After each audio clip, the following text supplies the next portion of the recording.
We're joined now here on Locked On Auburn by ESPN's Joe Tessitore. And Joe, folks are all over the place about these Auburn Tigers, about Bryan Harsin opinions, talking about their upside. And some folks don't think they're going to be any good at all. Where are you when talking about these Auburn Tigers? Well, I'll tell you the one thing is I've known Bryan Harsin since about 2007 when he was a young ascendant assistant coach at Boise State. And I believe in him. I know he knows how to coach football. Yeah. He absolutely knows how to coach football. So all the drama of the late season into winter and that 1 week of soap opera chaos, I completely dismiss. Okay. If he's on the sideline, he's getting the team prepared to play. Now he's playing a hell of a schedule. And it's really, really tough to go out week in and week out. But if you reflect on even what was accomplished last year, there's 2 or 3 plays where nobody's having that conversation we had in winter. It's true. 2 or 3. I mean, there's one little thing happens with a football late in the game against Saban and the Tide, and nobody's having this conversation. Yeah. Right. So, obviously you're going to have the new coordinators, but guys who have great familiarity with Harsin. You're going to have a quarterback that if you talk to people, assuming Calzada wins that job, right, which I think a lot of people assume. Me too. You're going to have a quarterback who, when he's on and when he's healthy and when he's playing his best football, he can slay the dragon. He did it last year. Right. And there are a lot of people who really believe in his upside and his stability. You have 2 running backs who are you trading those 2 for anybody else's 2 in the entire league? I don't think Auburn would. No, I don't think anybody would. Yeah, no, I think they love Jarquez Hunter. And Tank. Hunter's dynamic, and his recruiting story is. You talk about being grossly under recruited for your physical assets, and what you bring to the field, and then Tank is Tank, right? And then I think defensive line is going to be very, very capable, and I think you're going to have guys that play hungry.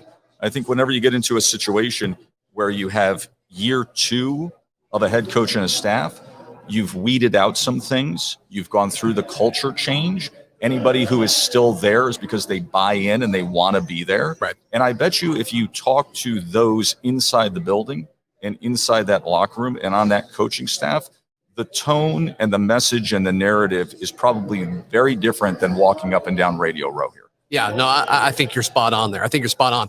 So you knowing Bryan Harsin, yes, when you heard all of that stuff happening earlier this offseason, what was kind of going through your mind when that happened? I'm inured to all of it at this point of working in this league for as many years as I have. Right. It's what comes with the SEC. It's what comes with that place, because there may be other places that care as much. Nobody cares more. Right. Don't lie to yourself. So you can sit there and name a program that thinks they care about football. I've been around Auburn. I have a love for Auburn. Sure. Obviously, I dedicated a year of my life to writing and producing a damn film on Auburn football. Yeah. So nobody cares more. So it just comes with the territory. It's what happens when you get that big paycheck and you sit in that office. Should it happen? No, it shouldn't happen. Would you like it not to happen? No, I don't want to see it happen, but it happened. Right. So, I mean, as far as how he responds, winning obviously is the answer. Winning. How quick do you think that impacts something like recruiting? Will it be night and day if you go out and win 8, 9, 10 games in 2022? Yeah, of course. With that schedule, again, in that division, yeah, absolutely. Show program momentum, grab some nice W's, which, again, look at how close they were to that happening last year. Right.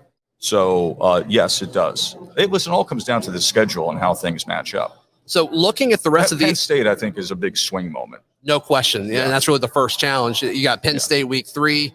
Missouri comes to town, certainly winnable, but then you got LSU at Jordan Hare Stadium. That 3-game stretch is I crucial. I broadcast that primetime game last year at LSU. Right. With all the antics with that game kicked off at like midnight.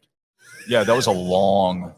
I felt like we were. It was ridiculous. But also, the game was so wild that it felt like a 4-hour game. Was it about a 4-hour game? Well, it seems like Bo Nix on that one play ran around for an hour, right? Yeah, so he went 53 yards to one side, 53 to the other. And chucked it to the end zone to Shanker, right? I think you're right. Yeah, to Shanker. I think you're right. Well, he had about 4 other plays in that game. That one play was wild. He had about 4 other magic moments in that game as well. So that's going to be a huge game. And I'm very bullish on LSU, by the way. Are you? I am. Okay, LSU. More so than most here. Interesting. Yeah, Yes. LSU, Arkansas, and Ole Miss, I think, are all kind of being given a little bit too much love. Sell me on LSU. Core talent hasn't dissipated as much as people would think. Sure. It's still LSU. So you have monsters on the defensive line. Interior with Mason Smith, outside on the edge, Ojolari, Gay.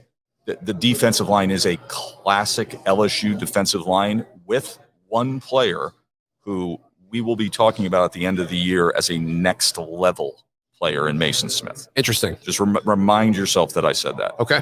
Yeah. When you're filling out your ballot at the end of the season, you'll be writing that name down. I think he's going to be a destructive force, both, clogging up space, but also being disruptive and blocking out the sun. And then I think offensively, whoever wins the job, right, you're either going to have veteran leadership that's talented and capable, won the job previously before getting injured, or you're going to have a guy who's just so much better and talented that he's now got the job. You have a first-team wide receiver. Right. You still have speed all over the field, and you now have a coaching staff that holds people accountable, is stable, is conservative by nature so that you don't have these swings of fickle results. Yeah. So you're going to get the best version of what they are. Where are you with Arkansas and Ole Miss specifically? Arkansas, I think KJ Jefferson has the potential to be a top 3 quarterback in the league, especially with his physical attributes. The young running backs, I think you have a perfect blend of speed and power. Offensive line play is always going to be good and solid, and it is. Obviously, you have some deficiencies at wide receiver that they need to make up for. I do think you're going to get an edge presence with a pass rush, but I think you lose a little something on defense. And I think the locker room is wired the right way, and the coaching staff has a ton of experience, and that's a phenomenal head coach and 2 coordinators. Sure. Right, with Bryles and Odom as your DC and OC, and with Bryles having the first time in his career he gets a quarterback in back-to-back years to work with. He always says new quarterback. How about that? I didn't realize that. Yeah. This is the first time in Kendall Bryles' entire career, going all the way back to Baylor, that he has a quarterback 2 years in a row. Wow. Consider that. Yeah, Ole Miss. Yeah, Ole Miss is real quick. I worry about the defense. I think the losses on defense are significant. I think losing DJ Durkin as your defensive coordinator is significant. Sure. I don't worry about the offense, although the continuity that existed between Matt and Jeff Levy, his coordinator, was special. Right. I think Trigg, the tight end, is going to be very, very good. I think Mingo is going to be very good at wide receiver. They lost a lot at running back, but you get in transfers who are incredibly talented. Zach Evans is a next level player. Ulysses Bennett is very productive. And then, we got to see who wins the job, but I think Jackson Dart will, and they're still going to be a good offense. Sure. And then last question. A couple below the other 2 that we discussed, though. Sure. Last question, Joe, and really appreciate your time. So the reasonable expectations for Auburn fans going into 2022 as far as wins and losses. Go through the schedule with me. I'll rip it off in 10 seconds. Okay. So this say the schedule and we'll get through. Yeah. So Mercer is first. Yeah, win. The other one's like San Jose State. Win. Penn State. See, I think that's a win. Okay. Yeah. Missouri. So you get momentum, so now things are headed in the right direction. Okay. Missouri. It's a win. LSU. That's a 50-50 game. Okay. At Georgia. That's a loss. At Ole Miss. That's leans a win to me, but it's at Ole Miss. It's a 50-50 game. Arkansas at home. Really highly competitive game. Swing game. Auburn in Starkville. Let's see where things are at. Yeah. The offensive system is very much in place at Mississippi State. My lean is that they can accomplish that. Okay. Yeah. A&M at Jordan-Hare Stadium. Critical game, and that's the one you want to circle as the signature win of the year. Yeah. So it's obviously a 50-50 or 40-60, but that's the one you want to circle. That's going to be the one that tells you, okay, we can slay the big dog. Western Kentucky, that's a win. Then Iron Bowl in Tuscaloosa. It's a loss. Yeah. Joe, thank you for your time, man. Thank you so much. War Damn Eagle. I love it.